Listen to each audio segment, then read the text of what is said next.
saya kasih naik Pak Ustadz. Ini ada Mbak Yuli nih, nungguin dari kemarin-kemarin saya nggak pernah live. Ya bagaimana mau live, begitu live penontonnya 3, langsung ya gara-gara diblokir ya saya ya. Belum ada ini Pak Ustadz. Coba Mbak Yuli yang panggil, pakai assalamualaikum, bismillah dan doa-doa. Silakan.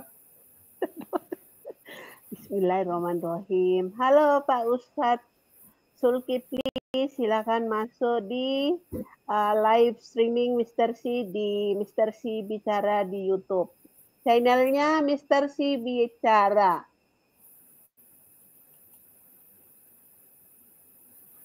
Aku nggak bisa lihat komenannya. Ya karena pakai HP atau kalau aku kan pakai komputer ini, pakai laptop ini.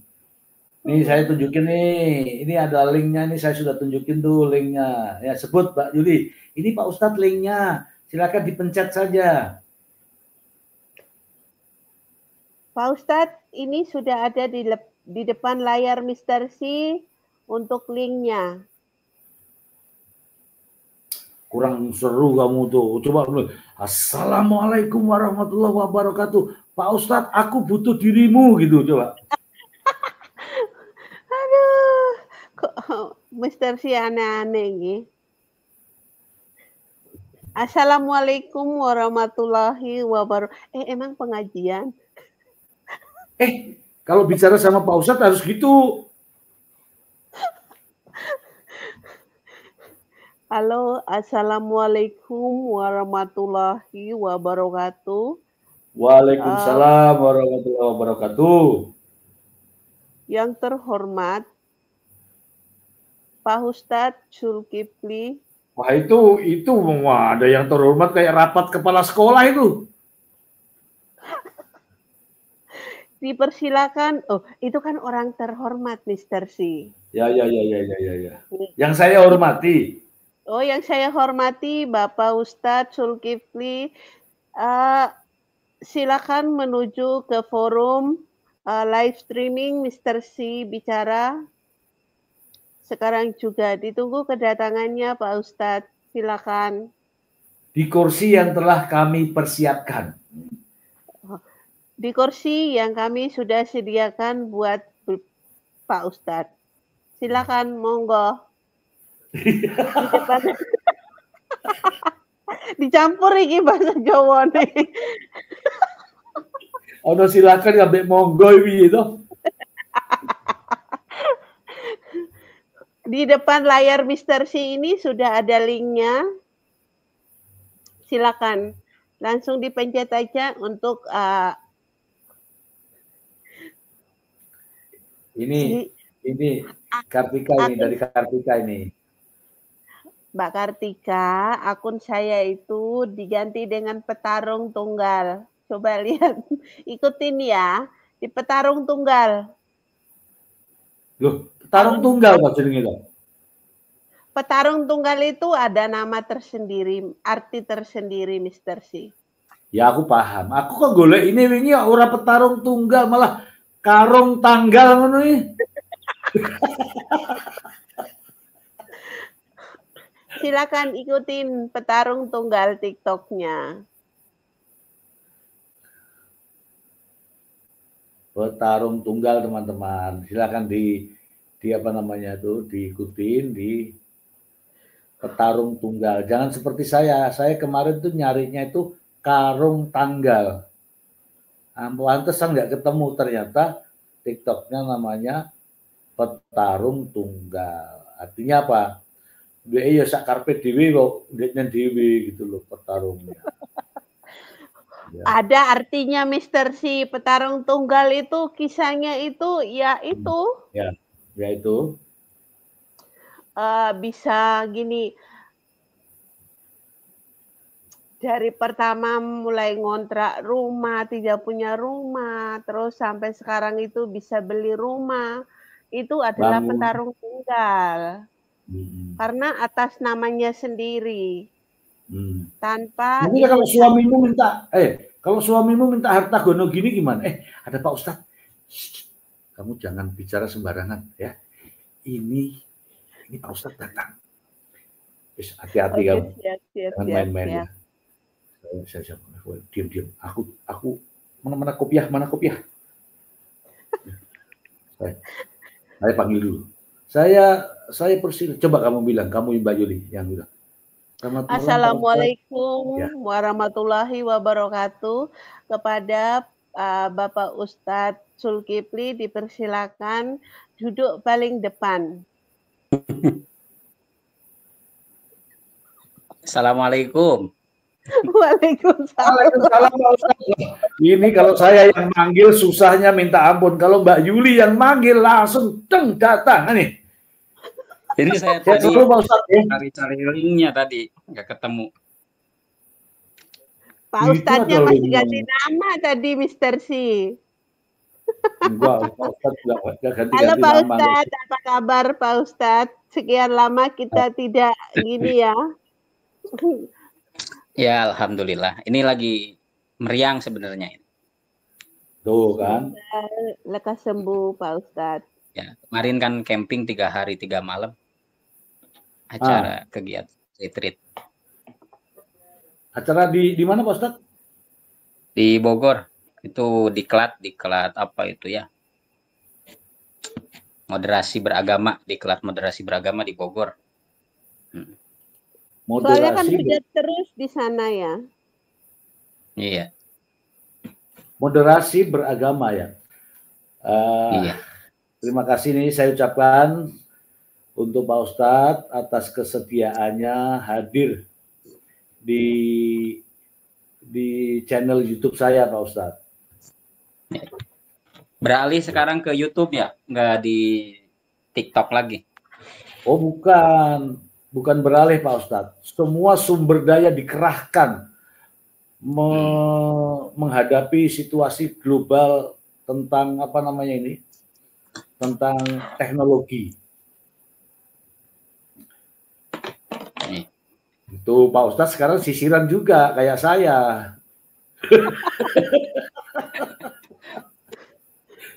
Ini bisa juga tidak kelihatan juga bisa, cuman suara tok juga bisa. Tapi alangkah bagusnya kita begini. Ini Pak Ustadz, saya tadi berbincang-bincang dengan Mbak Yuli. Mbak Yuli kan seorang single mom untuk pengalaman bagi yang lain. Nah, itu kan ada suara-suara yang saya dengar, saya tidak tahu ceritanya, tapi mungkin Pak Ustadz bisa menjelaskan kalimat seperti ini. Bercerai itu tidak dilarang, bercerai itu dibolehkan, tidak dilarang. Tapi agama tidak menganjurkan, begitu Pak Ustadz. Mohon pencerahan Pak Ustadz. Kaitan perceraiannya. Ya. Sebenarnya kita harus memahami dulu terkait dengan pernikahan. Kalau Al-Quran itu menyebut nikah itu mitsaqon ghalidho, artinya janji kokoh, di mana kita berjanji pada hakikatnya bukan berjanji kepada wali puan, tapi hakikatnya kita berjanji kepada Allah. Dunia dan akhirat anak si wali ini diambil alih tanggung jawabnya. Mitsaqon ghalidho, janji kokoh. Maka dalam hal ini yang namanya perceraian itu kata Nabi memang itu ya. Perceraian adalah sesuatu yang dibolehkan akan tetapi dibenci Tuhan. Gitu. Kenapa? Karena dia sudah berani ya memutus perjanjian dia dengan Allah. Seperti itu. Itu mungkin maknanya seperti itu. Tapi mungkin dalam hal lain ya perceraian itu juga ada kebolehan ya yang memang tidak ada pilihan lain, harus bercerai seperti itu. Misalkan ketika pasangan itu berbuat zolim ya, artinya berbuat zolim ini tidak menjalankan kewajibannya, malah justru melakukan sesuatu yang jahat. bukannya dia memberikan nafkah, akan tetapi justru misalkan KDRT. Nah, itu sesuatu yang memang tidak ada jalan lain untuk melakukan perceraian seperti itu. Itu mungkin Pak Mr. Ji. Oh, berarti benar ya. Jadi perceraian itu tidak dilarang, tapi dibenci, gitu ya, oleh Yang Maha Kuasa ya Pak Ustadz. Gimana tadi bahasa yang benarnya? Putus-putus, Mister. Nggak jelas. Oh, putus-putus. Tadi bahasanya gimana? Perceraian itu tidak dilarang, tapi tidak disukai gimana? Nggak jelas. Tidak dilarang, coba, tapi dibenci, gitu, Mister. Coba Mbak Yuli sampaikan ke Pak Ustadz. Pak Ustadz, mungkin sinyalnya Pak Ustadz, Mister C. Saya dengar suara Mister C. Ya begitu aja Pak Ustadz, Pak Ustadz. Suaranya putus-putus. Coba nggak usah on cam. Nggak usah on cam ya? Ya. Ya, ada. Itu tadi Mister C tanya Pak Ustadz. Iya. Kalimatnya yang tadi itu seperti apa katanya? Apa yang perceraian itu tidak dilarang, tapi perceraian itu dibenci sama Allah, gitu kan? Iya, seperti itu. Iya, Mister C. Bahasa yang tepatnya. Bahasa yang tepatnya sesuatu yang dibolehkan akan tetapi dibenci Allah. Bahasa hadisnya itu bugdun, ya. Artinya marah gitu ya Allah itu terkait dengan perceraian itu. Oke, kita lagi lebih meningkat sedikit Pak Ustadz. Ya. Saya membaca dalam kompilasi hukum Islam terkait dengan hadanah ya namanya ya, hak asuh anak. Kalau di hukum Islam itu saya lihat bacanya ya, kalau masih di bawah usia 12 tahun itu jatuhnya ke ibunya. Kalau di 12 tahun ke atas anak itu bisa memilih. Mungkin ada pendapat Pak Ustadz tentang kalimat itu Pak Ustadz. Terkait dengan hadonah ya. Hadonah itu. Biasa. Hadonah itu terkait dengan hak asuh anak ya. Kepada siapa hak asuh anak ini diberikan, gitu ya? Ya. Hak asuh anak ini ketika anaknya itu belum tamyiz, ya, usianya belum tamyiz. Tamyiz di sini kalau dalam bahasa Sundanya itu hideng. Hideng itu apa ya? Dia sudah mampu membedakan gitu ya. Mana yang baik, mana yang buruk gitu ya. Mana yang bagus gitu. Itu tamyiz. Biasanya usia tamyiz itu kalau tadi menurut kompilasi hukum Islam berapa, Mister? 12 tahun. 12 tahun ya. 12 tahun, tapi dalam beberapa literatur fikih tamyiz itu usia balik juga itu sudah tamyiz. Ketika si anak 9 tahun itu sudah balik gitu ya. Itu sudah kesebut tamyiz. Tamyiz itu dia sudah bisa memilih gitu ya, memilih mana yang baik untuknya, mana yang jelek untuknya gitu. Itu tamyiz. Ini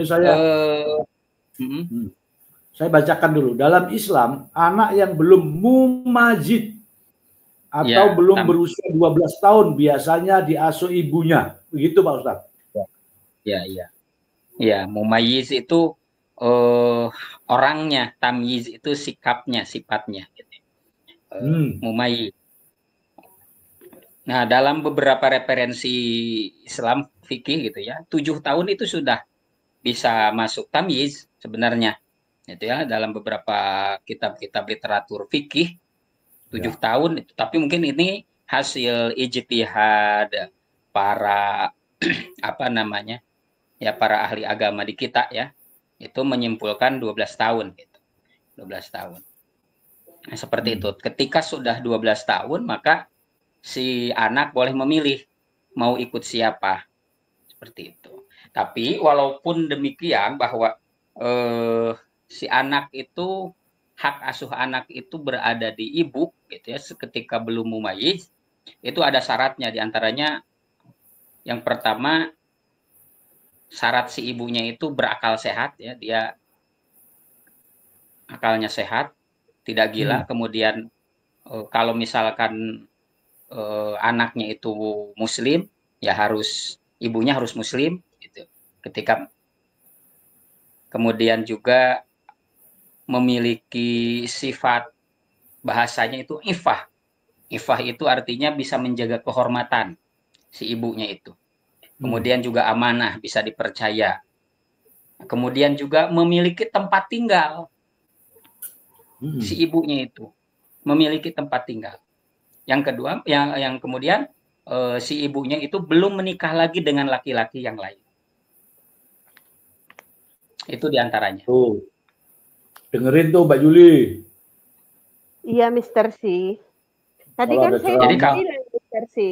Itu kalau ada terjadi ceramah sama Pak Ustadz langsung nangis. Enggak. Itu kan ada di kehidupan saya, Pak Ustadz. Nah, waktu itu kan anak-anak itu kan jatuh ke tangan saya semua. Nah, terus karena saya belum memiliki rumah, terus ya pekerjaan saya itu cuma jualan aja, kan nggak cukup itu Pak Ustadz.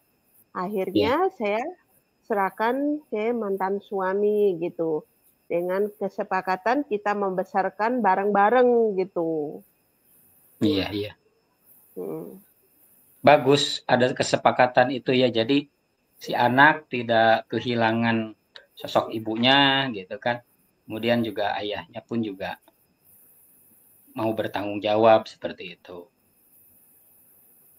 Ya, karena ada di dia ya harus bertanggung jawab Pak Ustadz.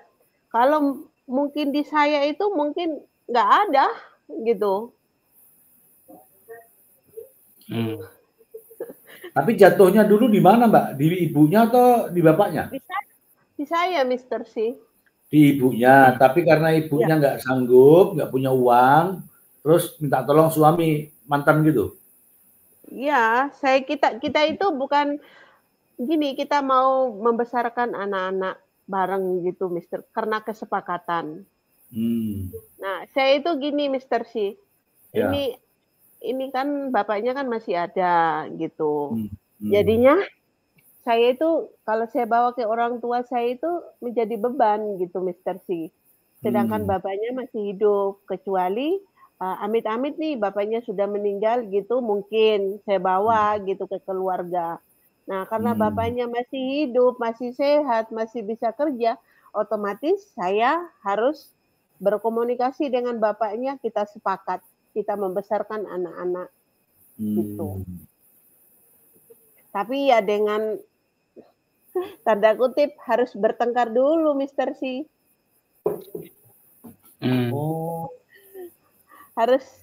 Harus bertengkar dulu itu waktu itu. Kalau saya itu nggak diboleh, itu ada ancamannya waktu itu, Mister C. Kalau saya nggak boleh ketemu sama anak-anak, nggak boleh diambil gitu waktu itu. Nah. Karena apa? Ya karena itu, Mister C. Karena saya sudah bekerja, saya sudah mendapatkan gaji yang lebih besar daripada dia, jadinya muncullah kata-kata seperti itu, enggak boleh ketemu anaknya, gini. Kamu berusaha dong, gini, kalau mau ketemu sama anaknya harus gini. Itulah alasannya. Harus nyogok itu. Oke, saya tanya dulu Pak Ustadz. Iya. Di sidang Pak Hakim itu kan memutuskan dalam suatu perkara gugatan cerai itu kan dari kebanyakan ya Pak Ustadz ya, dari kompilasi hukum Islam. Iya. Belum ada putusan dari hakim, itu artinya berarti kan belum ada, kalau belum ada putusan kan masih boleh kan anak itu masih mau ke bapaknya atau ke ibunya sebelum ada putusan. Nah, seperti yang terjadi di kehidupan seseorang ini, sebelum putus cerai, anak ini ada di bapaknya. Kemudian si ibu rada-rada sulit untuk menemui anaknya. Padahal belum ada keputusan dari pengadilan. Menurut Pak Ustadz gimana Pak Ustadz? Iya. Hak asuh anak itu kan sebelum ada putusan pun juga sebenarnya itu ada di tangan orang, ada di tangan ibu gitu ya. Ada di tangan ibu. Harusnya seperti itu. Ya itu kan mungkin sikap dari masing-masing pihak ya. Jadi punya emosi masing-masing di sana gitu, Mister. Ya harusnya contoh misalkan anaknya yang masih memerlukan kasih sayang ibu, ya bahasa mumayyiz di sana masih memerlukan kasih sayang ibu seperti itu, perhatian ibu. Oke. Kalau anak-anak itu kan masih labil ya Pak Ustadz ya. Ya.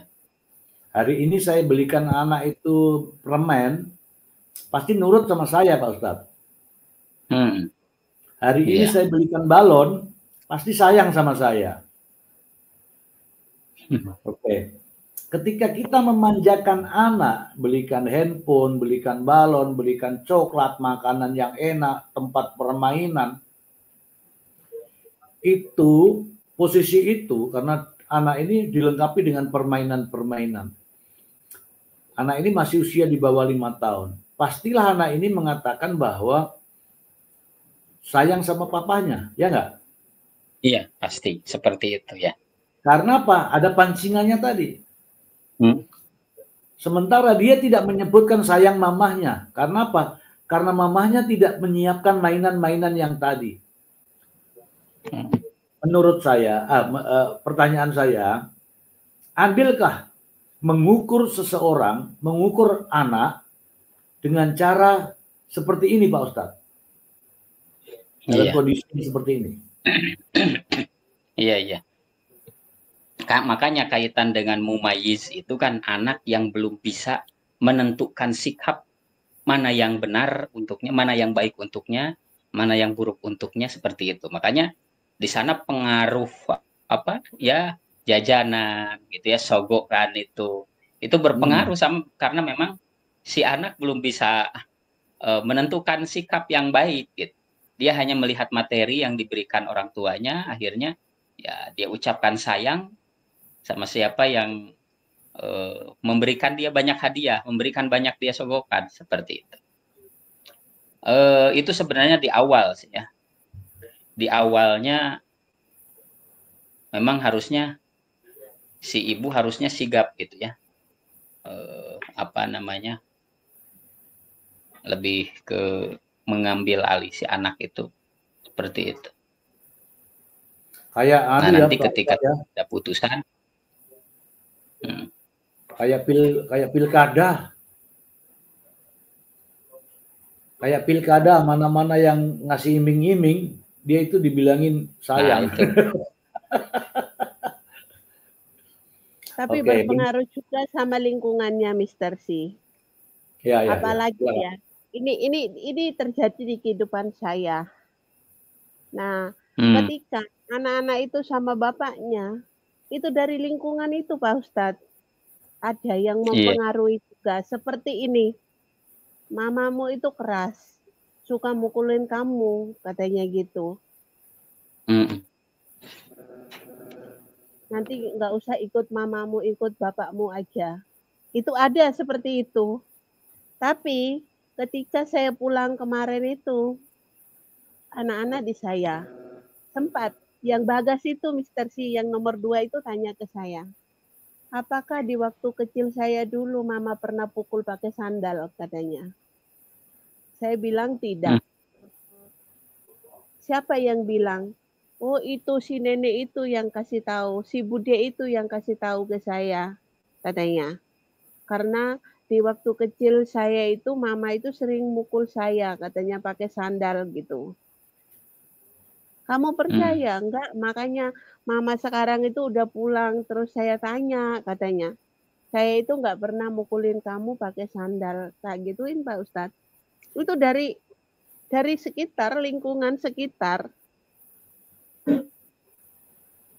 Karena apa? Biar si anak-anak itu membenci kepada ibunya. Nah, tapi untuk anak-anak saya itu tahu, Mr. C.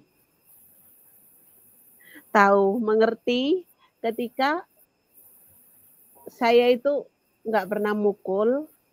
Kalau marah, iya. Saya itu marah, Mr. C. Kalau salah, pasti saya marah.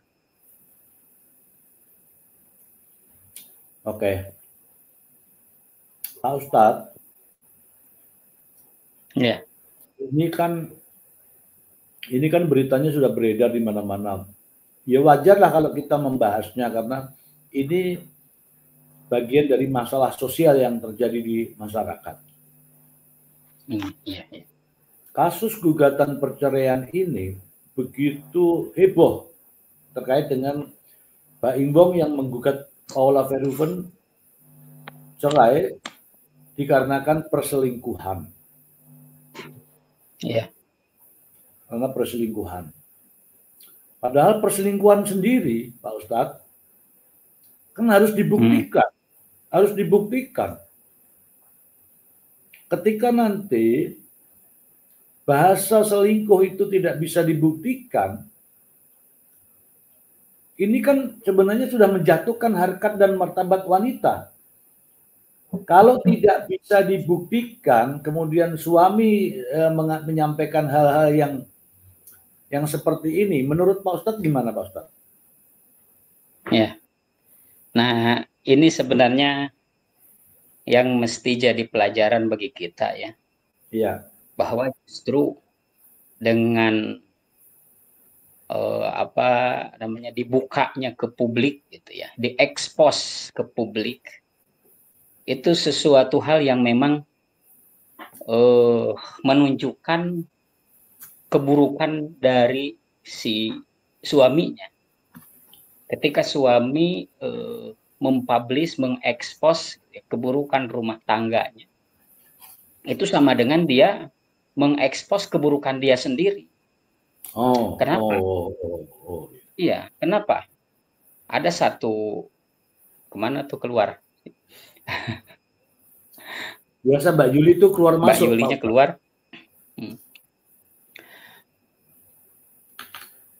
Ada satu peribahasa gitu ya. Good husband makes a good wife. A good wife is a good price for husband. Kan gitu katanya, Mister ya.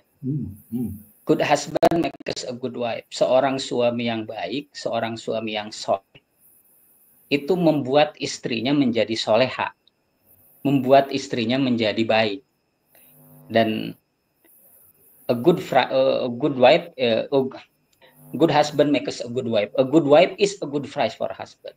Dan istri yang baik, istri yang soleha itu adalah pemberian dari Tuhan untuk suami yang baik. Jadi kalau dalam Al-Quran bahasanya at-toyibuna lit-toyibat, at-toyibatu lit-toyibin. Laki-laki yang baik untuk perempuan-perempuan yang baik.